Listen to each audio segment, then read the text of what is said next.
일본 간호사 자격증만으로는 이제 취업이 어렵습니다. 한국어 능력 필수, 도쿄 시내 간호학원가에 충격적인 공고문이 붙기 시작했습니다. 일본 최대 의료진 취업 박람회에서 나온 이 발표는 전국 간호대학을 발칵 뒤집어 놓았습니다. 한글을 모르면 최신 의료기술을 따라갈 수 없다는 대형 병원 인사 담당자의 충격 발언이 SNS 실시간 검색어 1위에 오르며 일본 의료계 전체가 술렁이고 있습니다. 도대체 무슨 일이 벌어진 걸까요?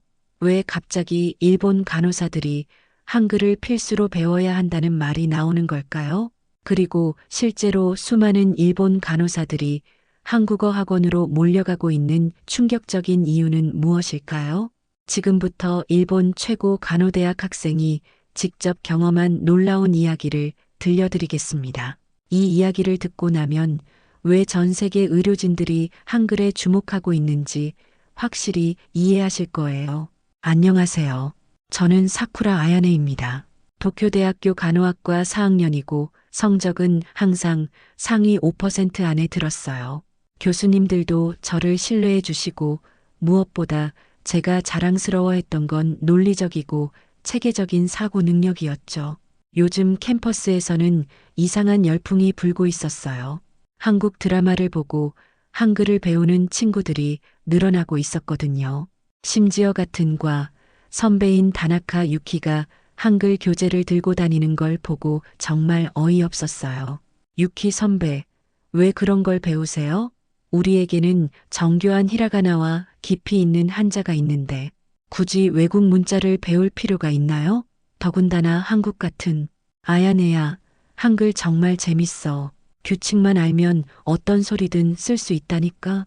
저는 비웃었습니다. 선배 그런 거 배울 시간에 차라리 독일어나 더 공부하세요. 의학 용어는 대부분 독일어에서 나왔잖아요. 한국어가 뭐가 대단하다고요? 하지만 주변에서 한글 얘기가 계속 나오니까 못 견디겠더라고요.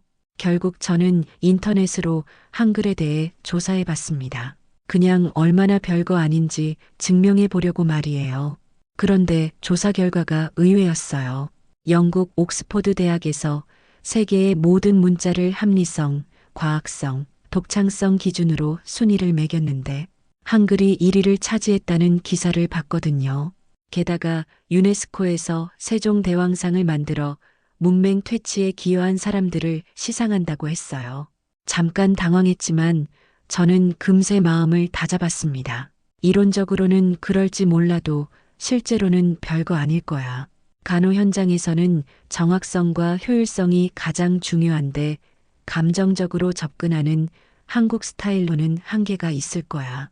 마침 여름방학 중 서울대학교와의 간호학생 교환 프로그램 참가자 모집 공고가 올라왔어요. 2015년부터 시작된 이 프로그램은 매년 하계에는 한국에서, 동계에는 일본에서 열리는 전통적인 교류였죠. 준비 모임에서 야마모토 케이코 교수님이 말씀하셨어요. 한국 간호는 정서 위주라고 들었습니다. 여러분은 어떻게 생각하나요? 저는 자신 있게 손을 들었습니다. 교수님, 간호는 감정이 아니라 과학이어야 합니다. 정확한 데이터와 체계적인 매뉴얼이 환자의 생명을 지켜주는 거잖아요. 아무리 문자가 과학적이라고 해도 감정적으로 접근하면 위험할 수 있어요. 교수님이 고개를 끄덕이셨어요. 맞는 말입니다. 감정적 간호는 자칫 위험할 수 있죠. 한국은 병원 규모도 작고 정서 위주라고 하니 과연 우리가 배울 게 있을까요? 저는 확신했습니다. 아무리 한글이 과학적이라고 해도 결국 사람이 문제예요. 감정에 휘둘리는 간호는 체계적이지 못하거든요. 그렇게 저는 한국행 비행기에 올랐습니다. 제가 얼마나 틀렸는지도 모른 채 말이에요. 인천공항에서 서울대학교 간호대학으로 가는 버스 안에서 저는 계속 창밖을 바라봤습니다. 서울의 스카이라인이 생각보다 현대적이었어요. 하지만 여전히 마음 한구석에는 우월감이 자리 잡고 있었죠. 함께 온 10명의 일본 학생들 중에서 저와 가장 친한 이토 리나가 말했어요. 아야네, 한국 의료 시스템 조사해봤어? 생각보다 괜찮더라. 리나, 그래도 일본이 더 체계적이지 않을까? 우리는 세계 최고 수준의 의료 선진국이잖아. 특히 간호교육은 정말 엄격하고 과학적이라고 평가받고 있어. 하지만 막상 서울대학교에 도착했을 때는 첫인상부터 완전한 충격이었습니다. 서울대학교 간호대학 건물 규모가 상상보다 훨씬 컸고 건물들이 정말 현대적이었어요. 특히 간호과학연구소 건물을 보는 순간 입이 떡 벌어졌습니다. 안내해 주신 김미소 선배가 자랑스럽게 말씀하셨어요. 여기가 저희 디지털 간호 시뮬레이션 센터예요. 아시아 최대 규모거든요. 들어가 보니 정말 놀라웠습니다. 최첨단 AI 시뮬레이션 기기들이 즐비하게 늘어서 있었고 학생들이 홀로그램 환자를 대상으로 간호 실습을 하고 있었어요. 일본에서는 아직 이런 시설을 본 적이 없었거든요. 이토리나가 작은 소리로 속삭였어요. 아야네, 우리 학교에는 이런 거 없어. 저도 당황했지만 애써 무덤덤한 척했습니다. 기계만 좋다고 간호가 바뀌는 건 아니야. 하지만 속으로는 정말 충격이었어요. 한국이 이렇게 간호 교육 인프라가 발달해 있을 줄 몰랐거든요. 다음으로 안내받은 곳은 스마트 간호 기록 시스템실이었습니다. 거대한 모니터들이 벽면을 가득 채우고 있었고 실시간으로 전국 병원의 간호 데이터가 흘러가고 있었어요. 김미소 선배가 설명해 주셨습니다. 이 시스템은 전국 2,000여 개 병원의 간호 기록을 실시간으로 분석해서 최적의 간호 방법을 AI가 제안해 주는 시스템이에요. 특히 한글로 입력된 환자의 미세한 감정 변화까지 분석 가능하답니다. 저는 깜짝 놀랐어요. 한글의 과학적 구조가 AI 분석에도 유리하다는 얘기였거든요. 선배, 정말 한글이 AI 분석에 더 적합한가요? 맞아요. 한글은 음소 단위로 정보가 구성되어 있어서 컴퓨터가 패턴을 인식하기 훨씬 쉬워요. 예를 들어 아픔이라는 단어 하나만으로도 환자의 상태를 즉시 분류할 수 있거든요. 야마모토 교수님이 옆에서 시큰둥하게 말씀하셨어요. 기계가 좋다고 해서 실제 간호 능력이 향상되는 건 아니죠. 하지만 저는 혼란스러웠습니다. 조사할 때도 그랬고 직접 와서 봐도 한국의 간호 시스템이 일본보다 뒤떨어져 있지 않았어요. 오히려 몇몇 분야에서는 훨씬 더 앞서 있는 것 같았습니다. 점심시간에 리나와 대화했어요. 리나, 솔직히 어때? 생각보다 엄청나지 않아? 맞아. 특히 저 AI 시스템, 일본에서는 아직 개발 단계인데 여기는 이미 실용화되어 있더라. 저는 고개를 저었습니다. 그래도 결국 중요한 건 사람이야. 기계에만 의존하는 간호로는 한계가 있을 거야. 하지만 속으로는 의문이 들기 시작했어요. 정말 제가 알고 있던 한국이 맞나? 그리고 한글이 정말 이렇게 첨단 기술과 잘 맞는 문자였나? 오후에 병원 실습이 시작될 예정이었는데 갑자기 두려움이 밀려왔습니다. 혹시 제가 완전히 틀렸던 건 아닐까요? 서울대학교 병원 실습 첫날. 저는 완전히 다른 세계에 들어선 기분이었습니다. 로비부터 압도당했어요. 한국은 이미 2010년부터 전국 병원의 95%가 전자의무기록 시스템을 도입했고 2020년부터는 AI 기반 간호기록 인증제까지 운영하고 있었거든요. 김미소 선배가 병동으로 안내해주며 설명했어요. 저희 병원은 전자의무기록과 별도로 감정 분석 시스템을 운영해서 환자분들의 심리적 상태까지 실시간으로 모니터링하거든요. 간호 스테이션에서 처음 본 디지털 간호 기록은 정말 충격이었습니다. 일반적인 의학 용어 외에도 눈빛의 생기 돌아옴, 음성 자극 시 고개 움직임 확인, 가족 사진 볼 때 미세한 입꼬리 상승, 관찰 같은 세밀한 관찰 내용들이 한글로 빼곡히 입력되어 있었어요. 저는 속으로 비웃었습니다. 일본이었다면 그냥 의식 회복 중으로 끝났을 기록이네. 그런데 김미소 선배의 다음 말이 저를 멈춰 세웠어요. 아야네 씨, 이 차이가 환자의 생명을 지켜주는 겁니다. 오후 실습 시간에 실제 사례를 경험했습니다. 일본 실습생 한 명이 환자의 복약 정보를 히라가나로 기록했는데 하루 3회 식후 복용이라고 적었어요. 그런데 다음 교대조 간호사가 와서 그걸 보더니 당황하는 모습이었습니다. 문제가 뭔지 알아보니 충격적이었어요. 히라가나로 쓴 식후를 식전으로 잘못 읽은 거였어요. 일본어에서 비슷해 보여서 실수가 생긴 거죠. 다행히 한국 측 교대조 간호사가 한글 기록과 AI 검증 시스템을 다시 확인해서 올바르게 조치했지만 저는 등골이 오싹했습니다. 김미소 선배가 차분히 설명해 주셨어요. 히라가나는 소리는 비슷하지만 의미는 많죠. 문맥 없이는 구분이 어려워요. 의료 기록에서 가장 중요한 건 정확성입니다. 저는 변명하려 했어요. 그건 우리가 실수한 거지. 히라가나 문제는 아니에요. 그럴까요? 한글은 자음과 모음 결합 구조라서 눈으로 봐도 명확하고 오독이 거의 없어요. 식후는 글자 구조 자체가 식전과 달라 보이거든요. 그 순간 머리를 한 대 맞은 것 같았습니다. 제가 조사했던 한글의 과학성이 이런 뜻이었구나. 발음기관의 모양을 본떠서 자음을 만들고 소리의 강약을 고려하여 체계적으로 문자를 구성한다는 게 단순한 이론이 아니라 실제 의료 현장에서 생명을 지키는 도구였던 거예요. 김미소 선배가 덧붙였어요. 의료 기록에서 애매함은 금물이에요. 한글의 음소 단위 구성은 의료진 간 소통에서 오해의 여지를 최소화해 줍니다. 저는 당황했습니다. 한글이 정말 의료 현장에서 더 효과적인 문자였던 걸까요? 그날 저녁 숙소에서 곰곰 생각해 봤어요. 제가 그토록 무시했던 한글이 실제로는 이렇게 실용적이고 과학적인 문자였다니. 그날 밤 숙소에서 저는 노트북을 켜고 한글에 대해 더 자세히 조사해 봤습니다. 오후에 겪은 일이 너무 충격적이었거든요. 정말 한글이 히라가나보다 의료 현장에서 우수한 걸까? 검색 결과는 더욱 놀라웠어요.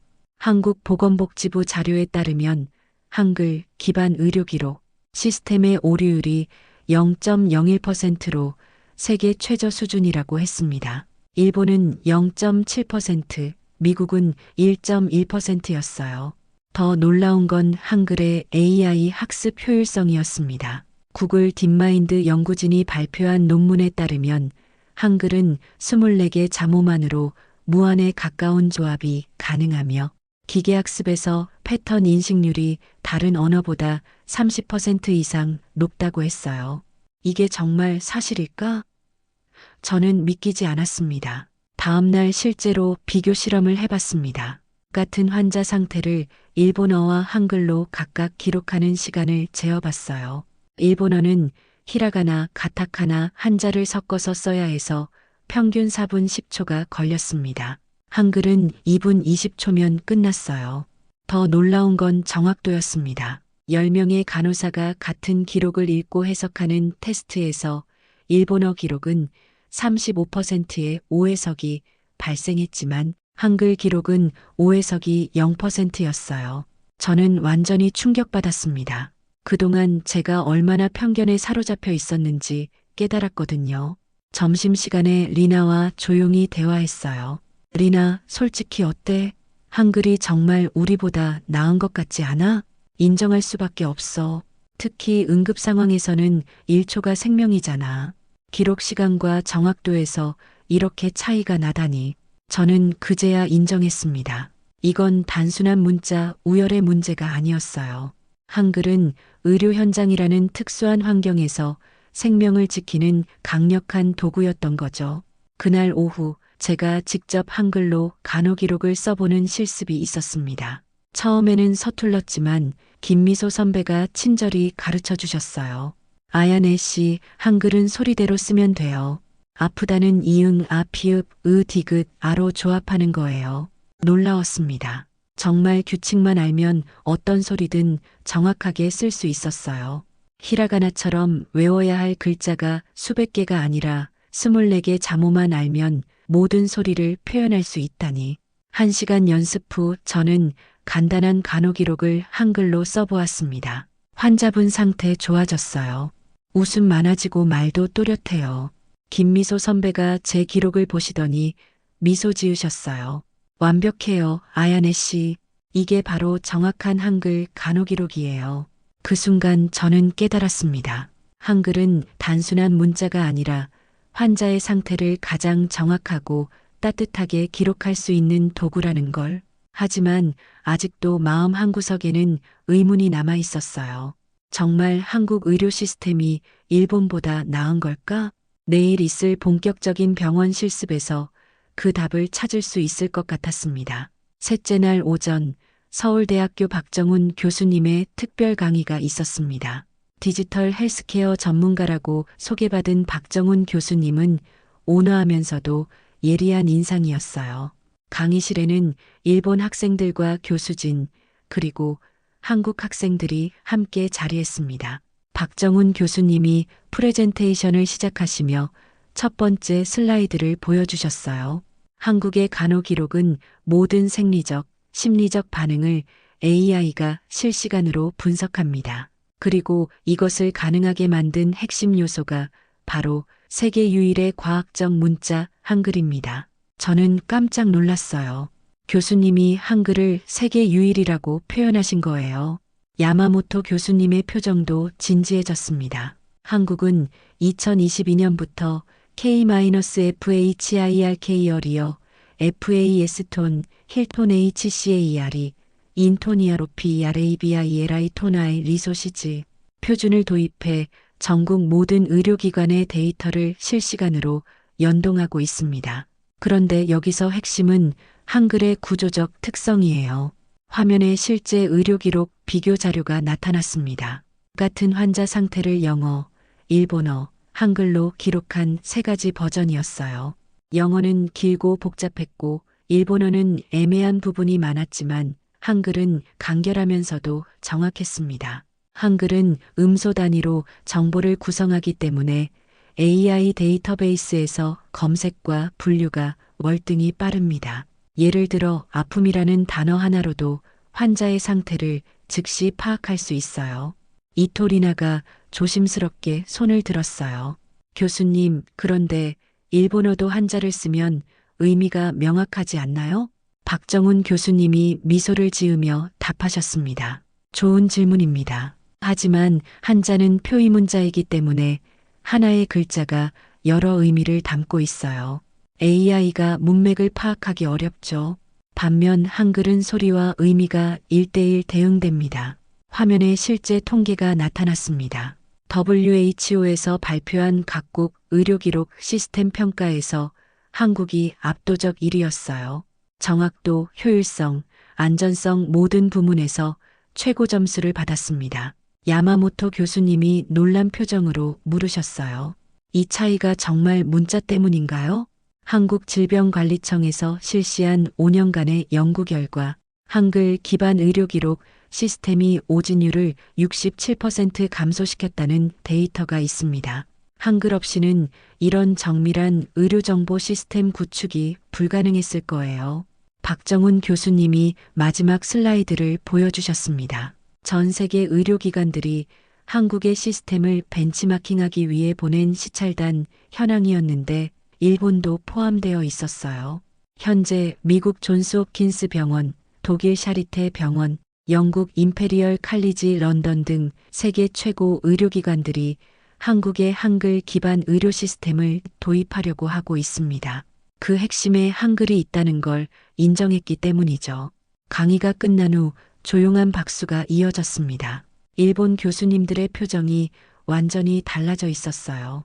특히 야마모토 교수님은 말없이 고개를 끄덕이고 계셨습니다.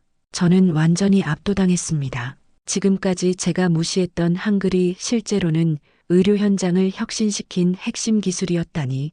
그리고 그것이 단순한 추측이 아니라 구체적인 데이터로 증명되고 있었어요. 휴식 시간에 김미소 선배가 조용히 말씀하셨어요. 아야네 씨, 이제 좀 이해가 되시나요? 한글이 왜 의료진들에게 소중한지 말이에요. 저는 고개를 끄덕일 수밖에 없었습니다. 한글의 위대함을 이제야 깨닫기 시작했어요. 강의가 끝난 후 오후 실습 시간, 저는 중환자실로 배정받았습니다. 72세 이정수 할아버지가 뇌경색으로 입원해 계셨는데 언어장애가 있으셔서 의사소통이 어려우셨어요. 그런데 간병 중이던 한국 간호사가 태블릿을 꺼내 보여드렸습니다. 화면에는 다양한 감정과 요구사항이 한글로 정리되어 있었어요. 할아버지, 지금 어떤 기분이신가요? 이정수 할아버지가 천천히 손을 움직여 고맙습니다라고 적힌 부분을 가리키셨습니다. 그 순간 제 가슴이 뭉클해졌어요. 말은 못하시지만 마음은 이렇게 생생하게 전달되고 있었거든요. 저는 용기를 내어 할아버지께 작은 메모지를 건드렸습니다. 떨리는 손으로 한글을 써본 첫 메모였어요. 아야네입니다. 일본에서 왔어요. 잘 부탁드려요. 글씨는 서툴렀지만 이정수 할아버지의 얼굴이 환해지셨어요. 그리고 직접 연필을 들고 종이에 뭔가 쓰기 시작하셨습니다. 일본 친구, 고마워요. 우리 글자 써주니 마음이 따뜻해요. 삐뚤빼뚤하지만 정성스럽게 쓰신 한글을 보는 순간 저는 울컥했습니다. 언어장애가 있으신데도 이렇게 정확하고 아름다운 감정을 한글로 표현하시다니. 김미소 선배가 옆에서 조용히 말씀하셨어요. 아야네 씨, 보셨죠? 한글이 갖고 있는 힘을요. 몸이 불편하셔도 마음은 이렇게 정확하게 전달할 수 있어요. 저는 이정수 할아버지께 다시 메모를 썼습니다. 일본 문자로는 이런 마음을 표현하기 어려웠을 거예요. 한글이 정말 대단해요. 할아버지가 고개를 끄덕이시며 웃으셨어요. 그리고 마지막으로 이렇게 써주셨습니다. 한글은 마음을 담는 그릇이에요. 아야네 씨도 우리 마음 배워가세요. 그 순간 저는 깨달았습니다. 지금까지 제가 찾고 있던 진정한 간호의 모습이 바로 이거였구나. 기술이나 시스템이 아니라 사람과 사람 사이의 마음을 정확하고 따뜻하게 전달하는 것. 리나가 옆에서 감탄하며 말했어요. 아야네, 정말 신기해.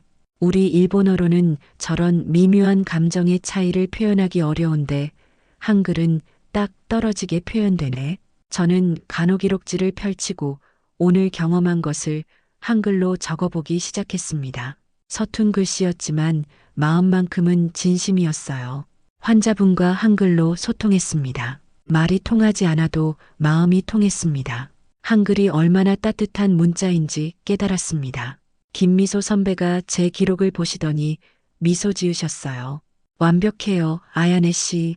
이게 바로 진정한 간호기록이에요. 넷째 날에는 더욱 놀라운 경험을 했습니다. 응급실 실습이었는데 응급 상황에서 한글의 위력을 직접 목격할 수 있었어요. 심근경색으로 응급실에 실려온 58세 남성 환자의 기록을 보는데 한글로 된 간호기록이 정말 상세했습니다. 가슴 중앙부 압박감 호소, 식은땀 동반, 왼쪽 팔 저림 증상 있음, 15분 전부터 시작. 이 정도의 정보를 일본어로 기록하려면 훨씬 더 복잡하고 긴 문장이 필요했을 거예요. 하지만 한글은 간결하면서도 모든 정보를 명확하게 담고 있었습니다. 응급실 간호사가 설명해 주었어요. 응급 상황에서는 1초가 중요해요. 한글의 정확성과 간결성이 정말 큰 도움이 됩니다. 그날 오후에는 한국의 의료 정보와 역사에 대해서도 배웠습니다. 한국이 1990년대부터 의료 정보화에 투자해왔고 특히 한글의 디지털화에 많은 노력을 기울였다는 걸 알게 되었어요. 김미소 선배가 자료를 보여주며 설명했습니다. 한국의 EMR 도입률이 95%를 넘는 이유 중 하나가 바로 한글의 디지털 친화성이에요. 타이핑도 빠르고 검색도 쉽고 데이터 처리도 효율적이거든요. 실제로 한글 타이핑 속도를 측정해 봤는데 한국 간호사들의 평균 타이핑 속도가 일본 간호사들보다 40% 이상 빨랐어요.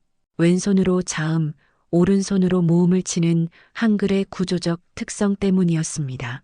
다섯째 날에는 한국의 간호교육 시스템에 대해 깊이 있게 배웠습니다. 서울대학교의 교육과정을 보니 정말 체계적이었어요. 특히 환자 중심 간호에 대한 교육이 인상적이었습니다. 박정훈 교수님이 추가 설명을 해주셨어요. 한국의 간호교육은 기술적 측면뿐만 아니라 인문학적 접근도 중시합니다. 환자와의 소통, 공감 능력, 문화적 이해 등이 모두 포함되죠. 그리고 한글이 이런 교육에 어떤 역할을 하는지도 설명해 주셨어요. 한글의 표현력은 환자의 미묘한 감정 변화까지 섬세하게 기록할 수 있게 해줍니다. 이는 전인적 간호의 핵심이에요. 여섯째 날에는 한국의 의료진들과 더 깊은 대화를 나눌 수 있었습니다. 25년 경력의 베테랑 간호사와 이야기할 기회가 있었는데 정말 감동적이었어요. 저는 25년 동안 간호사로 일하면서 수많은 환자분들을 돌봤어요. 그런데 한글로 기록하고 소통할 때마다 느끼는 건 우리 문자가 정말 사람의 마음을 잘 담는다는 거예요. 그 간호사는 계속해서 말했습니다. 특히 중환자실에서 의식을 잃은 환자분들의 가족들과 소통할 때 한글로 쓴 메모나 편지가 얼마나 큰 위로가 되는지 몰라요. 외국 간호사들이 와서 보면 항상 놀라더라고요. 저는 그 말을 들으며 또 한 번 감동받았습니다. 한글이 단순한 문자가 아니라 사람들의 마음을 이어주는 다리 역할을 하고 있다는 걸 실감했어요. 마지막 날이 되자 정말 아쉬웠습니다. 일주일이라는 시간이 이렇게 짧게 느껴질 줄은 몰랐어요. 특히 이정수 할아버지와의 마지막 인사가 가장 기억에 남습니다. 할아버지가 퇴원하시는 날이었거든요. 마지막으로 저에게 긴 편지를 써주셨어요. 아야네 씨, 일본에서 온 친구야. 일주일 동안 우리 병원에서 많은 걸 배웠나요? 나는 말은 못하지만 마음으로는 항상 고마워하고 있었어요. 당신이 한글을 배우려고 노력하는 모습을 보며 정말 감동받았습니다. 우리 한글은 세종대왕이 백성을 사랑하는 마음으로 만드신 글자예요. 그 따뜻한 마음이 지금도 이어지고 있죠.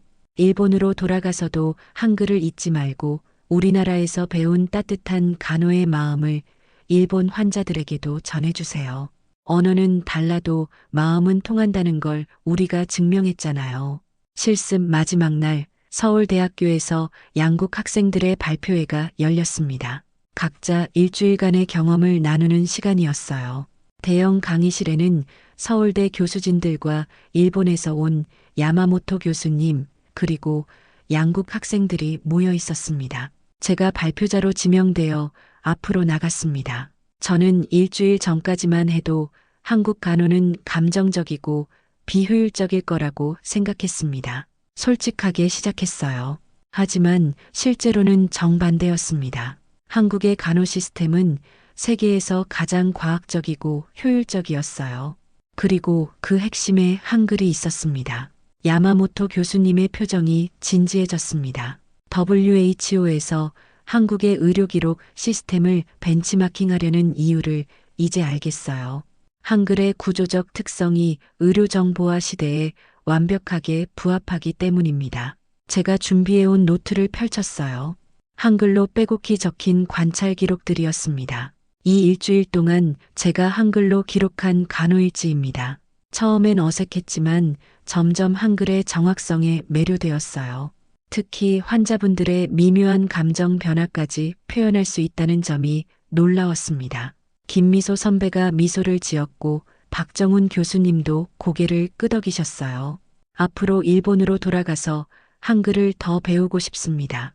그리고 제가 경험한 한국 간호의 우수성을 동료들에게 알리겠어요. 리나가 조용히 말했어요. 아야네, 너 정말 많이 변했다. 처음엔 그렇게 한국을 무시했는데 저는 부끄러웠지만 정직하게 답했습니다. 맞아요. 제가 정말 무지했어요. 편견 때문에 이렇게 훌륭한 시스템을 제대로 보지 못했죠. 야마모토 교수님이 질문하셨어요. 그렇다면 아야네 학생이 생각하는 한글의 가장 큰 장점은 무엇인가요? 정확성입니다. 의료 현장에서는 1%의 오해도 생명과 직결될 수 있어요. 한글은 그런 오해의 여지를 원천 차단해주는 문자예요. 발표가 끝나자 박수가 터졌습니다. 특히 야마모토 교수님이 진심 어린 박수를 보내주셨어요. 아야네 학생의 변화가 이번 교류의 가장 큰 성과인 것 같습니다. 돌아가서도 이런 열정을 유지하길 바라요. 저는 가슴이 벅찼습니다. 한 나라의 문자와 문화를 진심으로 존경하게 된 첫 경험이었어요. 그리고 그것이 단순한 감정이 아니라 논리적 근거에 바탕한다는 점에서 더욱 의미가 깊었습니다. 이제 정말 한국을 떠날 시간이었지만 마음 한편으로는 더 머물고 싶었어요. 일본으로 돌아온 지 일주일이 지났습니다. 도쿄대학교 캠퍼스는 예전과 똑같았지만 제 눈에는 모든 게 다르게 보였어요. 특히 간호학과 게시판에 붙은 수업 공지를 볼 때마다 한국에서의 경험이 떠올랐습니다. 첫 번째로 한 일은 한국어 수업 수강 신청이었어요. 교양 과목으로 개설된 한국어 초급반에 등록했습니다. 같은과 친구들이 의아해했지만 저는 확신에 차 있었어요. 아야네, 왜 갑자기 한국어를 배워? 영어도 완벽하지 않은데? 다나카 유키가 물었을 때 저는 자신있게 답했어요. 유키, 한국어가 의료 현장에서 얼마나 유용한지 알면 놀랄 거야. 특히 한글의 정확성은 정말 대단해. 한국어 수업 첫날, 젊은 한국인 강사가 한글의 기본 구조를 설명했어요. 자음과 모음의 조합 원리를 들으며 서울대에서 경험했던 것들이 생생하게 되살아났습니다. 더 놀라운 건 한글 학습 속도였어요. 일주일 만에 기본적인 문장을 읽고 쓸 수 있게 되었습니다. 다른 수강생들도 감탄했어요. 정말 쉽네요. 이렇게 빨리 배울 수 있는 문자가 있다니. 강사가 웃으며 설명했습니다. 한글은 세계에서 가장 배우기 쉬운 문자 중 하나예요. 과학적으로 설계되어 있어서 논리만 이해하면 금방 익힐 수 있거든요. 한 달 후 간호학과 후배들을 대상으로 한 세미나에서 발표할 기회가 생겼습니다. 주제는 글로벌 간호 경험 공유였어요. 저는 한국에서의 일주일을 정리해서 발표 자료를 만들었습니다. 발표 당일 60여 명의 후배들이 모인 강의실에서 저는 마지막 슬라이드를 보여주었어요. 환자의 상태를 가장 정확히, 가장 빠르게, 가장 인간답게 기록할 수 있는 문자. 그게 한글입니다. 한 후배가 손을 들었어요. 선배, 정말 그렇게 차이가 나나요? 우리 일본어도 충분히 정확한데요. 저는 서울대에서 직접 실험했던 결과를 보여주었습니다. 실제 데이터예요. 같은 환자 상태를 기록할 때 일본어는 오해성률이 35%, 한글은 0%였어요.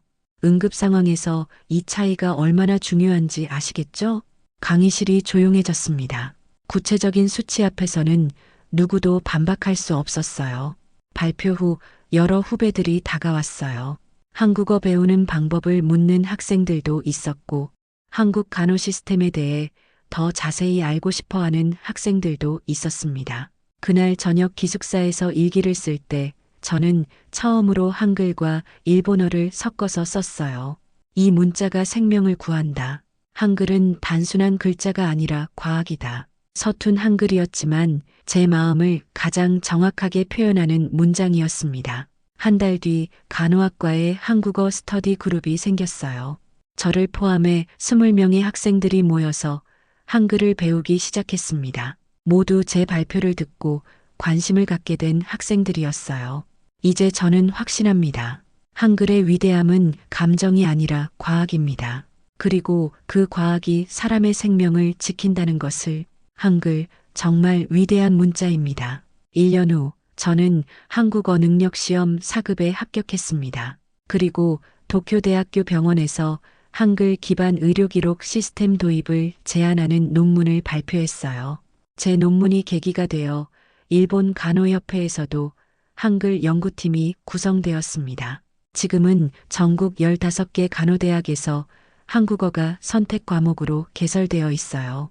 한글을 배우는 일본 간호사들이 늘어날수록 저는 확신합니다. 언어의 과학성이 의료 현장에서 얼마나 중요한지, 그리고 한글이 얼마나 위대한 문자인지를요. 오늘도 병원에서 환자를 돌보며 한글로 간호 기록을 쓰는 일본 간호사들의 모습을 상상해 봅니다. 언어는 달라도 생명을 구하는 마음은 하나라는 걸 한글이 증명해 주고 있어요.